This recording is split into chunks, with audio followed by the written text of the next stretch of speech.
오늘 소개할 영화는 1967년에 발표되었던 지트부인입니다.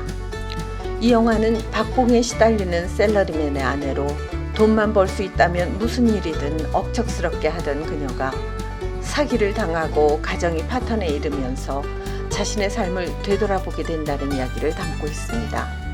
지금은 거의 사라졌지만 1960년대 성행했던 고리대금업이나 기회로부터 발생한 사회적 비단을 보여주고 있습니다. 강 여사의 별명은 제트부인이다. 제트기처럼 싱싱 달린다 하여 붙여진 이름이다. 강 여사는 여러 개의 개의 계주를 하면서 고리대금업도 하는 돈에는 아주 억척스러운 여인이다.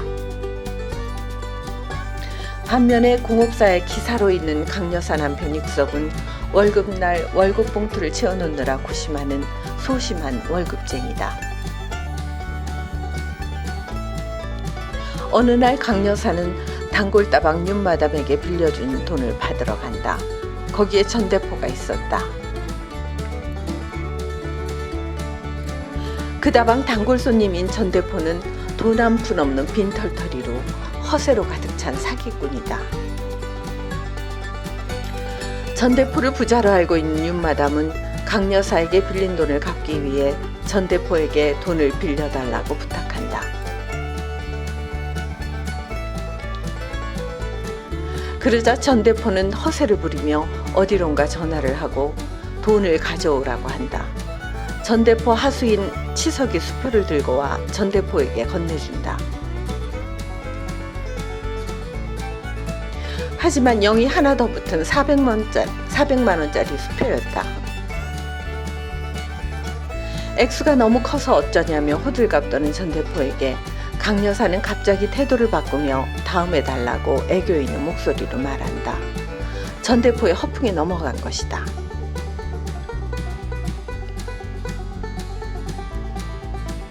전대포는 강 여사가 실속 있는 부자라는 것을 알고는 그녀에게 사기치기로 작심한다. 한편 강 여사 남편 익섭은 이번 달도 가불로 빈 봉투가 된 월급 봉투를 채우느라 고심한다. 익섭은 심장병으로 입원해 있는 친구 석창의 입원비를 대느라 허덕이는 것이다. 이번 달도 어렵게 채운 월급 봉투를 석창의 부인 정숙에게 건네주며 빠른 쾌차를 기원한다. 귀가한 익섭은 엄마 없이 어린 아들 완이 혼자 잠들어 있는 모습에 기가 막힐 뿐이다. 그 시간 강 여사는 돈을 받으러 친구 명한의 집으로 쳐들어간다. 남편 경만 있다. 대학 교수인 경에게 강 여사는 돈을 내놓으라고 다그치지만 경은 공자님 말씀만 할 뿐이다.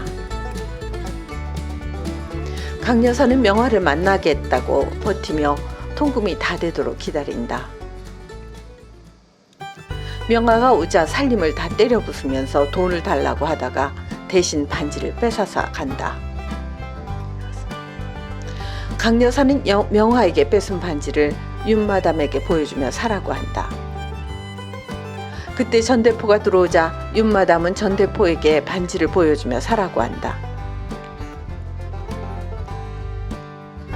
전대포는 윤마담에게 반지를 끼워주며 자기가 사겠다고 한다. 그때 구사장이 들어오자 윤마담은 반지를 보여주며 자랑을 한다. 구사장은 반지를 보자 가짜라고 하며 감정해보라고 한다. 이 말을 들은 강 여사는 분에 못 이겨 반지를 뺏어서는 쌩하고 나간다. 화가 난 강 여사는 명화에게 전화를 걸어 간자 반지를 주었다고 한바탕 하며 한 달간의 말미를 주겠다고 한다.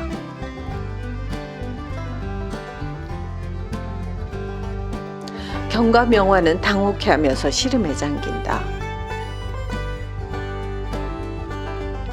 열심히 주산을 튕기고 있는 강 여사에게 아들 완이가 심심하다고 칭얼거린다. 강 여사는 놀아달라는 완이를 저리 가라며 윽박지른다.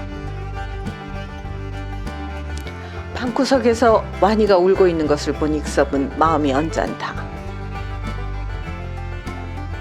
익섭은 강 여사에게 돈밖에 모른다며 완이를 고아처럼 두지 말라고 화를 내고는 뛰쳐나간다. 강 여사는 익섭을 따라 나오고 부부는 싸움을 시작하게 된다. 이때 경이 찾아온다. 경은 익섭을 보자 놀란다. 이들은 동창이었던 것이다. 경은 강 여사에게 돈 갚는 날을 미뤄달라고 부탁하러 왔다고 하자 익섭은 경에게 나가서 얘기하자고 한다.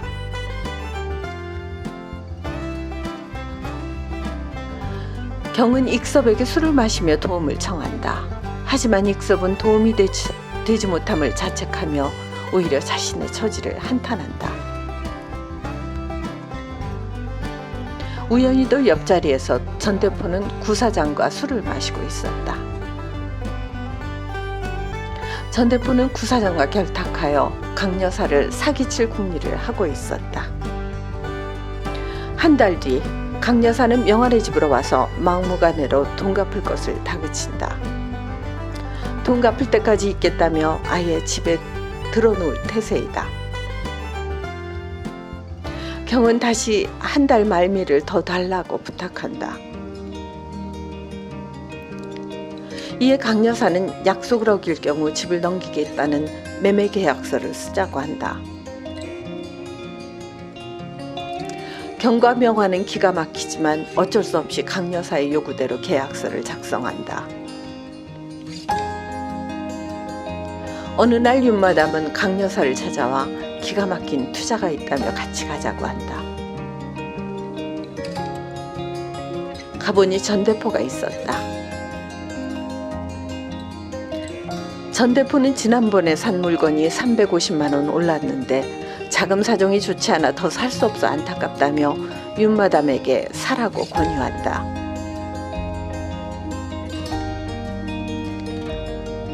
윤마담이 자리를 뜨자 강 여사는 몸이 달아서 자신이 돈을 대겠다고 한다. 전 대표는 거들먹거리며 강 여사의 제안을 마지못해 수락하는 듯한 태도를 보인다. 계약건으로 자주 만나던 전 대표와 강 여사는 점점 더 가까워진다. 전 대표는 강 여사와 캬바레에서 춤을 추며 사업을 같이 할 수 있어서 행운이라며 아첨을 떤다.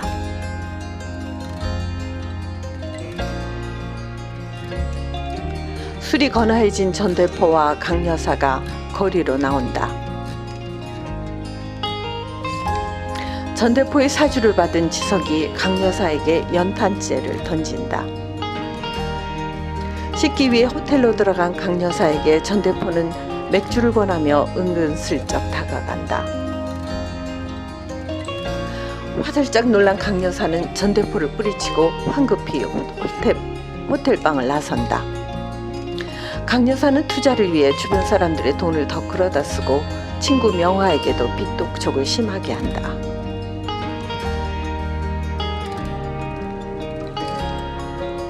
강 여사의 극악스러운 재촉에 견디지 못한 명화와 경은 자살을 선택하고 만다. 다음날 신문에 다음과 같은 기사가 사회면을 장식했다. 전 대표 일당은 강 여사의 돈을 갖고 사라졌고 돈을 꿔준 사람들은 강 여사 집에 와서 난동을 부렸다. 사기당한 돈을 갚는 일은 오롯이 강 여사의 몫이었던 것이다. 경찰에 붙잡힌 강 여사는 회한의 눈물을 흘리고 익섭은 모든 재산을 처분해 사태를 해결하고 완이와 그녀를 기다리기로 한다.